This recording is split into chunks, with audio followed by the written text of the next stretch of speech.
Hi friends, இன்னைக்கு வந்து ரவையில் கோதுமை ரவையில் புலாவு செய்கிறோம். அதுக்கு தேவையான அளவு தேங்காய் பால், பச்சை மிளகாய், வெங்காயம், கேரட்டு, பீன்ஸ், உருளைக்கிழங்கு, இந்த காய்கறி வச்சு தான் பண்ண போகிறோம். இது ரொம்ப ஹெல்த்தியான ஒரு புலாவு. இதில் வந்து ஃபஸ்ட்டு கடாய் வச்சுக்கணும். கடாய் வச்சு 2 ஸ்பூன் வந்து நெய்யும் போட்டுக்கலாம், ஆயில் போட்டுக்கலாம். நான் நெய் போட்டிருக்கேன். 1 கப்பு ரவை போட்டுக்கணும். கோதுமை ரவையை போட்டு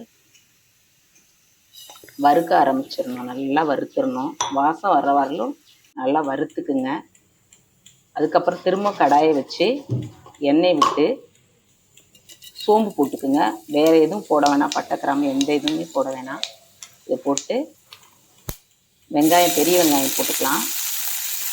போட்டு நல்லா ஒரு வணக்கிட்டு பச்சை மிளகாய் 2 மட்டும் போட்டுக்கோங்க காரத்துக்கு. நல்லா வணக்கிடணும்.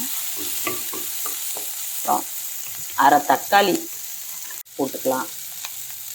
சின்னதாக போட்டுக்கோங்க. வேஸ்ட்டு நல்லா வணக்க ஆரம்பிச்சிருங்க.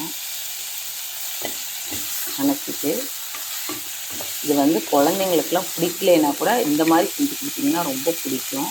இந்த மெத்தடில் கேரட், பீன்ஸ் எல்லாம் போட்டு நல்லா வணக்கிட்டு அதுக்கப்புறம் தான் இஞ்சி பூண்டு போடணும். முன்னாடியே போட்டால் கடாயில் பிடிச்சிக்கும். அதுக்காக தான் நான் எல்லாம் கேரட்லாம் போட்டு நல்லா வணக்கிட்டு அதுக்கப்புறம் தான் இஞ்சி பூண்டு போட்டிருக்கேன்.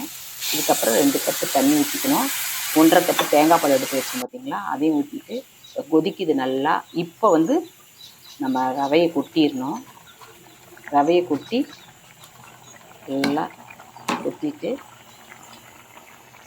நல்லா கிளறி விடுங்க. கிளறி விட்டுட்டு இதுக்கு தேவையான அளவு உப்பு போட்டுக்கலாம்.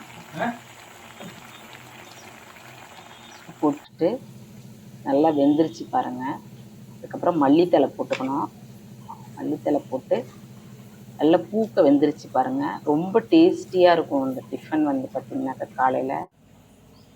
குழந்தைங்க பிடிக்கலன்னா கூட ரொம்ப பிடிக்கும். என்னோடய சேனல் சாஸ்திரம் சமையல் சேனலுக்கு வந்து லைக் பண்ணுங்கள், சப்ஸ்கிரைப் பண்ணுங்கள். தேங்க்யூ.